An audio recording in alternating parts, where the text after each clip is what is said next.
Muito obrigado, Sr. Presidente. Muito bom dia. Os meus cumprimentos aos representantes da Associação Nacional de Municípios Portugueses. Me pedi desculpas por não ter estado desde o início, mas foi um equívoco da minha parte relativamente à hora de início desta reunião.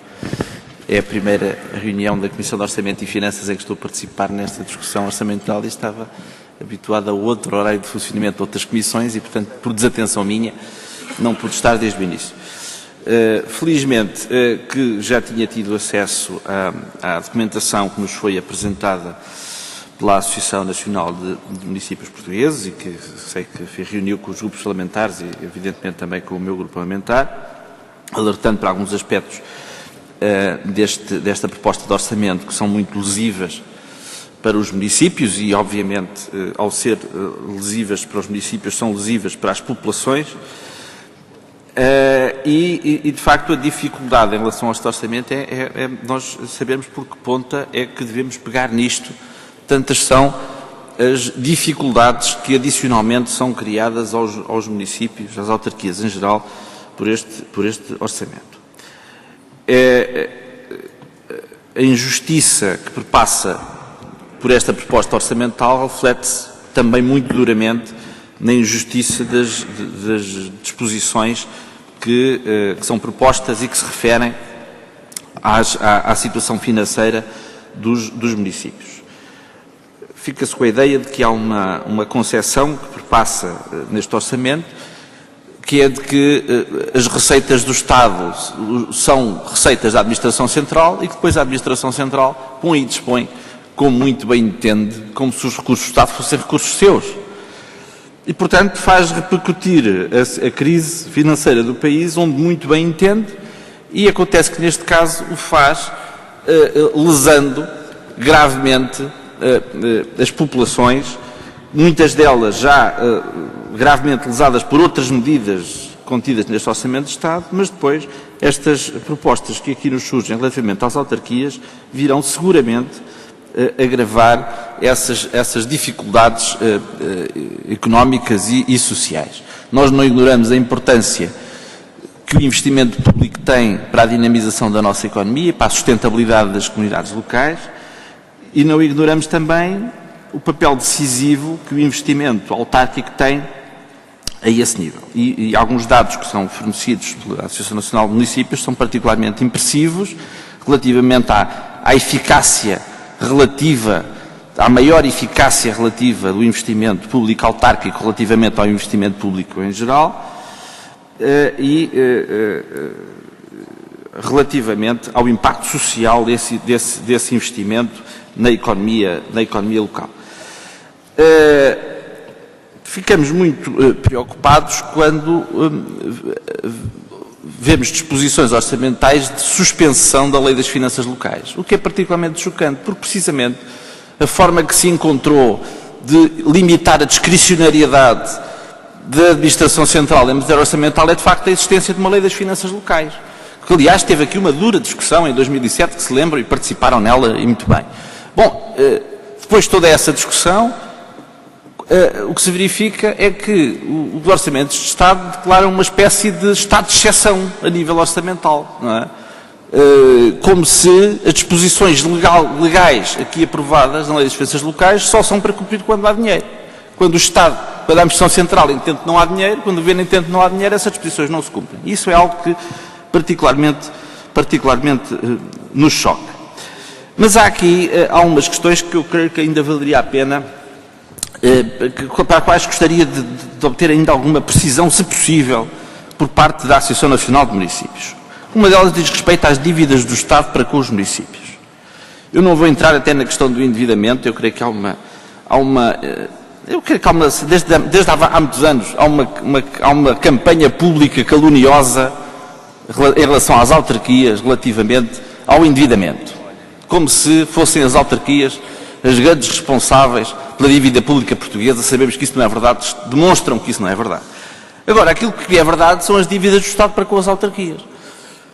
Porque é particularmente preocupante o que referem aqui, relativamente às transferências de competências, aos acréscimos de encargos que, designadamente em matéria de educação, as transferências mais recentes representam, designadamente os encerramentos de escolas em matéria de transportes escolares, enfim, dão-nos aqui um dado de 76,2 milhões de euros, que é obviamente uma verba muitíssimo considerável, mas depois são referidos dívidas de vários ministérios, designadamente da cultura, enfim, que não estão contabilizadas e que, enfim, parece que mesmo os membros do Governo nem sabem quando é que terão condições para pagar essas dívidas, mas eu perguntaria se há alguma estimativa, em termos globais, de quanto é que, digamos, por Ministério, quanto é que o Estado deve às autarquias locais, porque isso também seria um elemento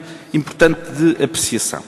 Segunda questão, são três questões que eu gostaria de colocar. A segunda questão diz respeito à situação das freguesias, a repercussão que terá nos municípios de pauperização das freguesias. Nós sabemos que há freguesias que já estão numa situação financeira muito difícil, sabemos de uma certa dependência que existe, dada a exiguidade de recursos das freguesias relativamente aos municípios, e ao fazer recair também sobre as freguesias com menor capacidade financeira os cortes orçamentais, imagino que isso tenha uma repercussão sensível nos próprios municípios. Seria se nos pudessem dizer algo mais sobre isso.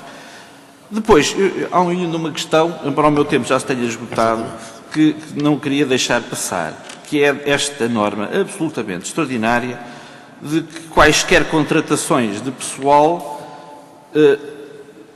têm que ser decididas pela Administração Central. O que, de facto, é algo que não sei como é que isto é defensável, inclusive do ponto de vista constitucional, não é? Tendo em conta os valores mais elementares da autonomia do poder local. Muito obrigado, Sr. Presidente. Eu queria, nesta possibilidade que ainda tenho, de dizer que, da parte do Grupo Parlamentar do PCP, há uma grande disponibilidade para, na fase que se aproxima da discussão do orçamento, tem a ver com a apresentação de propostas na especialidade, de considerar as propostas que são apresentadas para a Associação Nacional de Municípios e ter em devida consideração as questões que suscitam. E, portanto, queria deixar aqui nota dessa disponibilidade e, evidentemente, que iremos apresentar propostas que têm como objetivo resolver alguns dos problemas que são aqui suscitados, os mais graves, e enfim, procurar contribuir para que muitas das propostas negativas constantes desta proposta de lei possam vir a ser alteradas. Queria deixar aqui esse registro. Eu queria fazer também uma referência a esta questão, ainda relacionada com uma questão que coloquei, que tem a ver com o pessoal e com a empregabilidade dos municípios. Eu creio que nenhuma Câmara Municipal se gaba ou fica satisfeita com o facto de ser o maior empregador do seu município. Porque isso é um sinal, evidentemente, é um sinal de insuficiência da economia para gerar empregos, para criar postos de trabalho. Agora, infelizmente, é essa a realidade. Em muitas zonas do nosso país, de facto, o maior empregador, em alguns casos quase o único empregador, é o município, os órgãos autárquicos, as autarquias, e era também os serviços públicos até da Administração Central, só que esses, infelizmente, têm vindo a ser sistematicamente encerrados em grande parte do país. E, portanto, eu não estou a ver que esta preocupação com o facto de se exigir que haja uma autorização governamental para a abertura de concursos, não estou a ver aqui da parte dos municípios que haja o intuito de estar a aumentar os quadros de pessoal. Agora, sou sensível, sobretudo, somos sensíveis a uma questão que é a insubstituibilidade de algumas funções. E, evidentemente, que há determinadas funções que têm que ser desempenhadas por profissionais com um determinado perfil, com uma determinada qualificação, e que se os que estão a desempenhar essas funções se reformarem ou por qualquer razão cessarem a sua atividade, têm que ser substituídos por pessoas com um perfil adequado. E evidentemente que sob pena, determinados serviços essenciais ficarem paralisados. E, de facto, creio que com a proposta que aqui está, se pode gerar situação de paralisia de serviços essenciais às populações devido a dificuldades na obtenção de tal autorização da Administração Central, que considero absolutamente absurda. Muito obrigado.